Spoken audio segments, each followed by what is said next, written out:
Buddha's secret, when mind is still. One of your main tasks as a meditator is to keep up interest in what you're doing. In the beginning, that's not hard because there's a lot to be done in getting the mind to settle down. Sometimes it takes a while, takes some strategizing. What can you do to get the mind to be willing to settle down, stay with one thing, the breath, with a sense of ease? Ajahn Lee gives some advice. You can notice where there are patterns of tension, where there are pains in the body, and you ask yourself, how are they related to the breath? Can I breathe in a way that soothes the pains or dissolves the patterns of tension? That gives you something to do as you work through the body. You can start at the navel and go up the front of the body, over the head, down the back, out the arms, out the legs, or you can start at the feet and the hands and work up to the center of the body, or start with the feet, go up the legs, up the spine, up through the head. There's work to be done, and when there's work to be done, you can maintain interest, especially if you have chronic diseases or chronic pains. You have a riddle to solve. If your mind likes riddles, here's a really good one. But then the problem comes when the mind actually does settle down, and you don't know what to do with yourself. This is where a lot of people begin to lose interest. They get bored, nothing's happening. They blur out. There's a sense of ease and you just go with the ease. Forget the breath. And you get into what's called delusion concentration, where you're quiet. Things are kind of hazy. You're not really sure whether you're awake or asleep. That's not where you want to be. When you settle down, there's still work to be done. The main work is maintaining the sense of ease, the sense of stillness. As for what else you can do, the Buddha gives directions right there in his instructions on right mindfulness. You put aside greed and distress with reference to the world. So you decide with any other thought that comes up in the range of your awareness that you want to stop it in its tracks, like that game of whack-a-mole. A thought appears and you want to look for where in your sense of the breath and the body there's a tightness or a little knot of energy getting tangled up around that thought. Sometimes the tangle appears first, then you slap a perception on it. You say, this is a thought about X or a thought about Y, and then you run with it. By that time, it's too late. Not too late to stop the thought, but you've missed a lot of important steps. You want to see how your thought worlds are formed. The best way to see how they're formed is to try to stop them as quickly as you can. One image you can think of is a spider on its web. It's sitting very still, waiting for the web to move. When the web does move, it has to figure out where on the web that movement came from.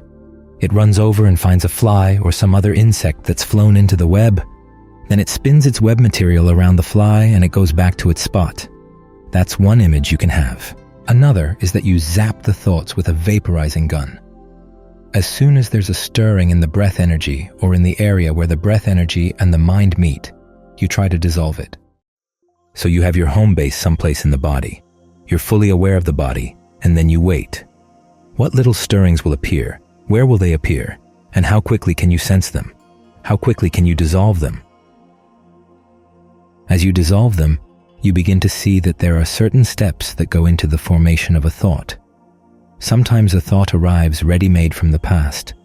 Other times there's a stirring and you decide, I want to think about X, and you slap a perception on the stirring to turn it into a thought about X. As you see this, you're learning some important lessons about the process of fabrication in the mind. You're learning about becoming. Becoming is taking on an identity in the world of experience. Our major becoming, of course, is our identity as human beings in this human world. But there are also becomings in the mind, and they happen all the time. A thought comes up. It looks appealing. It looks intriguing. It has some allure of some kind. Even if it's a thought about something you don't like, something you're worried about, there's part of the mind that feels, I have to think about this, so I might as well think about it now. Whatever the appeal, it pulls you in. Then you're a person in that thought world. And when that happens, as the Buddha said, you're already entangled in the processes of suffering. You want to catch yourself before those processes form into a thought world, before you take on an identity in that world. That's one of the reasons why we meditate, so that we can see these preliminary steps more clearly. Without this stillness, they're buried in all the background noise of the mind, all the background chatter. It's when the stillness allows that chatter to calm down, that you can begin to see these things. So it's in the process of creating a steady state of mind that you're going to learn about fabrication, because you want to see fabrications as they arise, as they change, as they pass away. But you don't want to arise and change and pass away with them. You want something more solid. This is why Ajahn Lee says that when you're doing concentration, you're basically fighting against the three characteristics. You're taking what's changeable and inconstant in your mind, and you're trying to make it more and more constant, because when it's constant, then you can see other things arise and pass away. If you arise and pass away along with them, you can't see the process. You've got to have some constancy in the mind, and for that to last, there has to be a sense of ease. So you're taking what's basically stressful, and you turn it into something easeful, your sense of the body as you feel from within. There's a fair amount of stress just in maintaining the body, keeping it going, but you're learning to do that with a sense of ease. As for these thought worlds that are beyond your control, you're trying to bring them under your control. You learn that you can control them to some extent. That's the important thing. Where is that extent? Where is the boundary? We're not here just to give our allegiance to the Buddha and say, yes, he's right. These three things are built into the world, as the passage we chanted just now said. Whether a Tathagata arises in the world or not, there's this quality of the Dhamma. All fabrications are inconstant. All fabrications are stressful. All Dhammas are not self. But we're not here just to affirm that, yeah, what the Buddha said is true. As he noted, fabrications have their pleasant side. If they weren't pleasant, we wouldn't fall for them. We wouldn't have passion for them. But if you focus on their pleasant side, that just aggravates the passion. You want to focus on their unpleasant side so that you can develop some dispassion for them. Why do you want dispassion for them? Because when you learn how to pull out of them, you begin to realize that they really are stressful, and you're better off not getting engaged.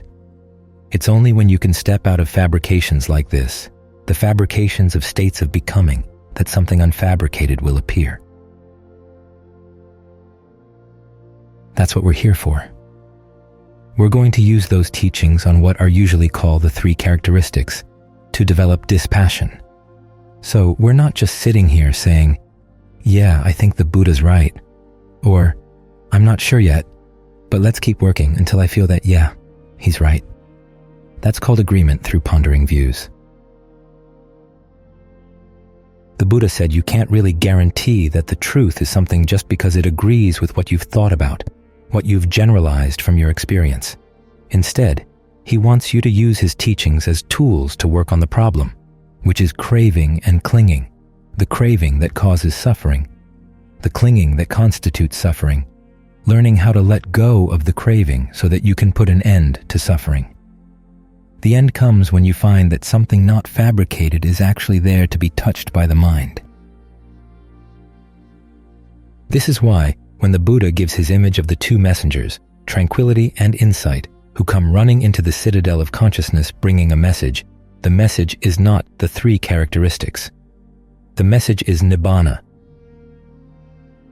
When insight has done its work, you're going to experience something deathless inside. That's what all this is for. But this means that you have to learn how to view your thought fabrications from the outside so that you don't get sucked into them as you ordinarily do. That's why we create this sense of stillness in the body, expansive awareness filling the body, with a sense of ease, and ultimately, with a sense of stillness and equanimity, so that you can see those processes from the outside, zap them, learn how to stop creating a sense of identity around them or in them. That's how the meditation works, but it requires a lot of patience. Think about the image of the spider or the image of zapping. It relates to the image of the hunter.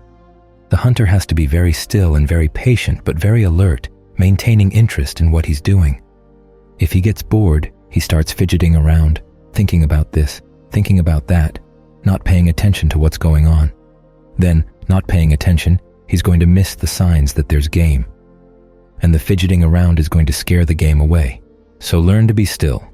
Learn how to take an interest in being still. And what you can learn, what you can begin to observe when you're still, that you wouldn't observe otherwise. Those thought worlds that you used for your entertainment, and for figuring things out in the world outside. You've got to learn how to pull out of them. And the concentration allows you to do that as you maintain it. So learn how to take an interest in maintaining stillness. In that way, you can develop this skill.